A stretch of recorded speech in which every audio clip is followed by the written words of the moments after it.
Hi everyone. Today is Thursday, October 18, and one of the things I've actually been doing is just reviewing some strategies and techniques to deal with something called racial profiling. So I actually attended a meeting recently about how, for example, this it's called a municipal police board structure actually governs themselves, and how they're structured and how they respond to problems and stuff. So I'm going through a report. I think it's about 145 pages, and I'm just going to skim through this to show you something. So I was at this meeting. It was actually on this date. Can't see, October 15. And it was really interesting. These are just my annotations here to these are minutes here. I don't know if you can see. But basically, there's all this information that they sort of distribute to people that attend, and it talks about what's going on with the board and stuff. And personally, I didn't even know that something called police services actually operates like a nonprofit. And I'm familiar with peace officer services, but I'm certainly not understanding what this thing called policing is. So I'm going through this report, and I went to I attend different community meetings, and what's really interesting is to see the level of arrogance play out in even people who actually get elected to different positions in terms of their response to constituent issues. So this particular demographic that I'm in is actually located north of the USA. And I have some videos as well about other videos about sort of the process of dealing with racial profiling. Mine in particular was a situation where basically I was picked on, and there's attempts to sort of reclassify me as something that I'm not. So I'm just kind of saying to myself, wow, this is really sad, because if you have like women who are abused, what the system in particular in this one demographic does is it actually targets abused women who are vulnerable, who may not know what resources are available. And what they do is they actually sedate these women and translate. They use medical data to actually translate their circumstance into something that is clearly not of the experience of the abused woman. So it's not just one, but there's a whole bunch. And so I'm looking at different ways to try and see how do you actually address this stuff. Because, for example, my experience, I don't like telling people I'm an abused woman, but what the social infrastructure does is it actually targets women of color, in particular black women. And what they do is they actually dehumanize us to say, whatever they have in their fucking poetry.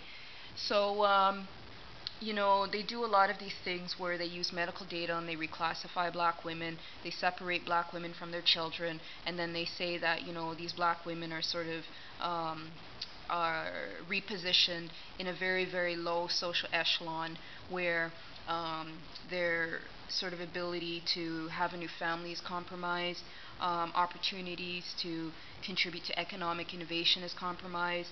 A lot of different things are compromised, even the actual mobility of black women. Like it's really, really disgusting. And some good news was that the actual manager of sort of this province-wide model stepped down. So there's a whole bunch of us saying, okay, well, why the fuck isn't this guy arrested? Just looking at a lot of different things related to policing and how do you actually deal with this thing called racial profiling, and the type of stuff that I actually look at in addition to is the accumulation of these things called medical data records and how this actually can hurt a person. And you have to talk about this stuff. You have to be frank. Yeah, people are going to spit in your face. They're going to make fun of you. I even got on the phone today, and I was, this one particular governance, I said to them, I said, I want you to close my file. And, I didn't even give them my name or anything, and they knew my name. And I was like, you know what? These people are so fucking corrupt. It's not even funny. But nothing's going to happen to me. I'm going to still continue with my life and do whatever I need to do related to a lot of different things. But I just wanted to share with you, you cannot be afraid of this infrastructure because, you know, they like to bully people. So what you do is you basically bully them back, but you don't do it in their way. You do it in a way that represents a lot of class and also connects back to ancestry. And our ancestry is actually nonviolent. So I was looking at some things on the internet about, you know, how do you actually fight violence, system violence. And I came across this excellent website. It's called Feminist Frequency, Conversations with Pop Culture. And it talks about visual misogyny. This type of violence related to carding and racial profiling, that's actually a type of misogyny. And it can actually be promoted by, for example, these women who say that, you know, they're sort of championing the cause for, you know, victimized women. Remember, I'm a woman who has experienced abuse, and the infrastructure is very comfortable reminding me that it's okay to be abused. So then I look at this and I say, okay, you know what? I don't even watch their TV.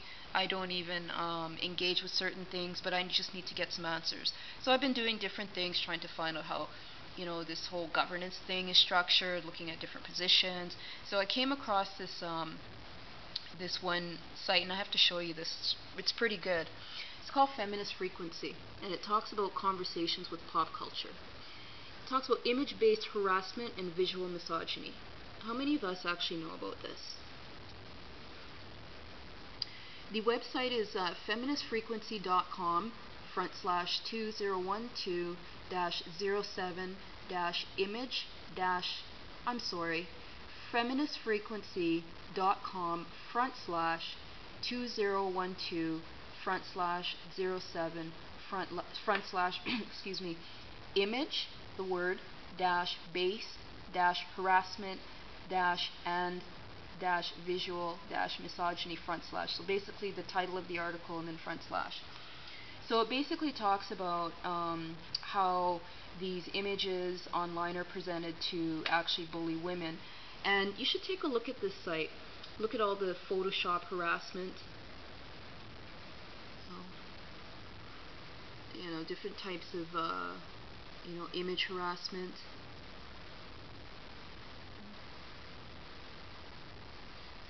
Look at this one.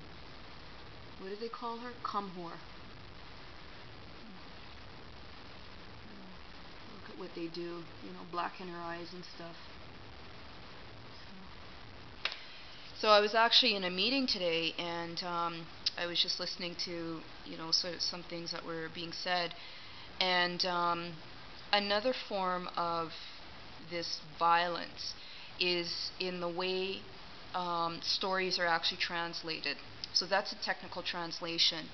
And I was observing the situation where a woman was speaking about sexual harassment in relation to voyeurism. And then another person who is in a position of, I don't know, these people, they have labels and stuff. They have these labels, but they have no common sense.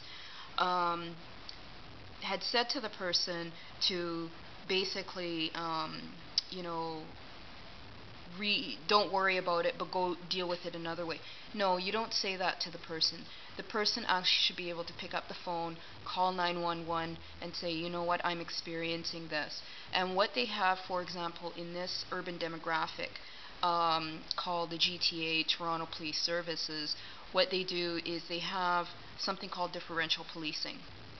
So, you know, when you experience something related to racial profiling, don't be afraid of what these people do, but the thing is that you need to talk about it. And yes, it makes you feel a way because, I mean, to hear the level of arrogance, and I just have to laugh sometimes because I'm like, boy, I tell you, they are just so stupid, you know? But on the other hand, it aggravates the opportunity for people like myself to actually go on with our lives and our new families and our beautiful relationships and, you know, whatever kind of joys we're relishing in.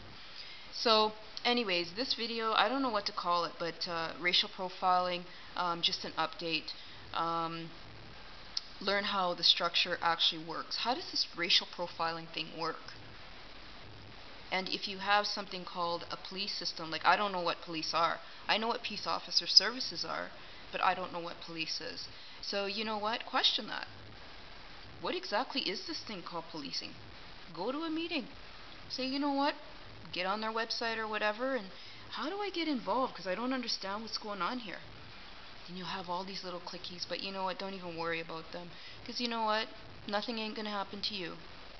Thanks for watching, and start questioning these things. You must speak openly about racial profiling. Thanks for watching.